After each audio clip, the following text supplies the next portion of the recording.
अयोध्या में 22 जनवरी को प्राण प्रतिष्ठा का समारोह आयोजित होना है। प्राण प्रतिष्ठा का ये कार्यक्रम भले ही अयोध्या में हो रहा हो, लेकिन इसकी धूम हर तरफ देखी जा रही है। राम मंदिर प्राण प्रतिष्ठा में आने वाले मेहमानों को लखनऊ से होकर गुजरना होगा। इसके लिए शहर पूरी तरह से तैयार है। रंग रोगन से लेकर रोशनी तक पर खूब काम किया गया है। साफ सफाई के साथ शहर रंग बिरंगी झालरों से नहा रहा है। लखनऊ की खूबसूरती को हम दिखाने की कोशिश कर रहे हैं। 22 जनवरी को अयोध्या में प्राण प्रतिष्ठा समारोह आयोजित होना है और इसकी धूम उत्तर प्रदेश में, देश में और विदेशों में भी दिखाई दे रही है। हर तरफ राममय माहौल हुआ है।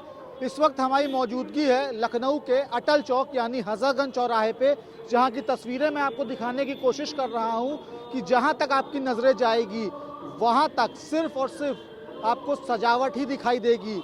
और ये सजावट इसलिए है क्योंकि 22 तारीख को अयोध्या में एक ऐतिहासिक समारोह होना है, जिसमें प्रधानमंत्री नरेंद्र मोदी मौजूद रहेंगे, मुख्यमंत्री योगी आदित्यनाथ मौजूद रहेंगे, तमाम बड़ी हस्तियां मौजूद रहेंगी। और जिस पल का इंतजार था, अब वो घड़ी काफ़ी नज़दीक आ गई है। शायद यही वजह है कि कार्यक्रम भले ही अयोध्या में हो रहा हो, लेकिन इस कार्यक्रम की धूम हर तरफ नज़र आ रही है। तस्वीरों के माध्यम से मैं आपको दिखाने की कोशिश करूंगा कि जिस तरीके से सरकार ने अपील की थी कि हर तरफ सजावट हो, उसी की तर्ज पर आप देख सकते हैं कि अटल चौक है ये लखनऊ का, जिसे हार्ट ऑफ लखनऊ कहते हैं। वहाँ की जो सजावट है वो मैं आपको दिखाने की कोशिश कर रहा हूँ। और ये सिर्फ यहीं तक ही सीमित नहीं है, हर तरफ आपको ये सजावट दिखाई देगी। और लखनऊ के अलग अलग जगहों से हम आपको दिखाने की कोशिश करेंगे कि आखिर प्राण प्रतिष्ठा के लिए लखनऊ किस तरीके से तैयार है। और लखनऊ के साथ ही साथ पूरा उत्तर प्रदेश तैयार है, देश तैयार है और विदेश भी इस ऐतिहासिक क्षण का इंतजार कर रहा है। लखनऊ स्थित मुख्यमंत्री आवास यानी 5 कालिदास मार्ग को भी सजाया गया है, क्योंकि यही वो मार्ग है जो आगे जाकर अयोध्या मार्ग से जोड़ता है। तो प्राण प्रतिष्ठा का कार्यक्रम भले ही अयोध्या में है, लेकिन इसकी धूम हर तरफ दिखाई दे रही है। तस्वीरों के माध्यम से हमने आपको दर्शाया था कि लखनऊ को किस तरीके से सजाया गया है। अटल चौक की तस्वीरें हमने दिखाई थी और अब हम मौजूद हैं मुख्यमंत्री आवास यानी 5 KD मार्ग पर। वहां की तस्वीरें मैं आपको दिखा रहा हूं कि ये वही रास्ता है जो आगे हाईवे पर मिलता है। जो अयोध्या मार्ग है उसे हम कह सकते हैं कि ये रास्ता उसी को जोड़ता है। और इसको कितने बेहतरीन ढंग से सजाया गया है, क्योंकि देखा जाए तो हर तरफ माहौल पूरा राममय है। कहीं ना कहीं 500 साल पुराना जो इंतज़ार था वो अब खत्म हो रहा है। 22 जनवरी को अयोध्या में रामलला की प्राण प्रतिष्ठा होनी है, जिसको लेकर काफ़ी दिन पहले से ही तैयारियां पूरी कर ली गई थी और अब इनको अंतिम रूप दिया गया है। जिसके बाद की तस्वीरें मैं आपको दिखाने की कोशिश कर रहा हूं कि किस तरीके से पूरे लखनऊ को सजाया गया है। और ये सिर्फ लखनऊ तक ही सीमित नहीं है, पूरे उत्तर प्रदेश में इसी तरीके की सजावट आपको देखने को मिलेगी।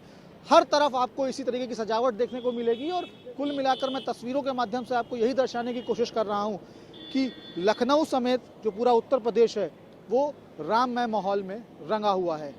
वहीं 1090 चौराहे को भी कुछ इस तरह सजाया गया है जो अतिथियों का मन मोह लेगा। तो प्राण प्रतिष्ठा की तैयारियां अपने अंतिम दौर में है। 22 जनवरी को ये ऐतिहासिक समारोह आयोजित होगा, जिसमें प्रधानमंत्री नरेंद्र मोदी शिरकत करेंगे, मुख्यमंत्री योगी आदित्यनाथ मौजूद रहेंगे और इसके साथ ही देश और विदेश की तमाम बड़ी हस्तियां शामिल रहेंगी। अयोध्या के साथ ही साथ लखनऊ को भी सजाया जा रहा है। इस वक्त हमारी मौजूदगी है 1090 चौराहे पर, जहां की तस्वीरें मैं आपको दिखाऊंगा कि किस तरीके से इस चौराहे को सजाया गया है। और सिर्फ ये सजावट यहीं तक ही सीमित नहीं है, इस तरीके की सजावट पूरे लखनऊ के विभिन्न चौराहों पर की गई है, विभिन्न सरकारी संस्थानों के जो दफ्तर हैं वहाँ पर की गई है। तो कुल मिलाकर पूरा देश इस वक्त राममय हो चुका है। और कहीं ना कहीं जो प्राण प्रतिष्ठा का ये कार्यक्रम है उस पर सभी की नज़रें टिकी हुई हैं, क्योंकि कहा यह जा रहा है कि इस ऐतिहासिक क्षण का सभी को बेसब्री से इंतज़ार था। और कार्यक्रम भले ही अयोध्या में हो रहा हो, लेकिन इसकी धूम हर तरफ दिखाई दे रही है। अलग अलग तस्वीरों के माध्यम से हमने आपको दिखाने की कोशिश की कि राम नगरी के साथ साथ जो लक्ष्मण नगरी है वो किस तरीके से सजाई गई है और हर तरफ राममय माहौल है। तो कुल मिलाकर 22 जनवरी को जो कार्यक्रम होना है उसके लिए हर कोई तैयार है और हर कोई अपने आप को इस कार्यक्रम से जोड़ने के प्रयासों में भी लगा हुआ है। रामलला के लिए तमाम जो गिफ्ट्स कह सकते हैं, जो उपहार कह सकते हैं, वो भेजे गए हैं, अलग अलग जगहों से भेजे गए हैं। और इस ऐतिहासिक क्षण पर सिर्फ उत्तर प्रदेश की ही नहीं, देश की नहीं, अपितु विदेश की भी नजरें हैं। वीडियो जर्नलिस्ट शुभम त्रिपाठी के साथ अभिषेक पांडे, संदेश वाहक, लखनऊ।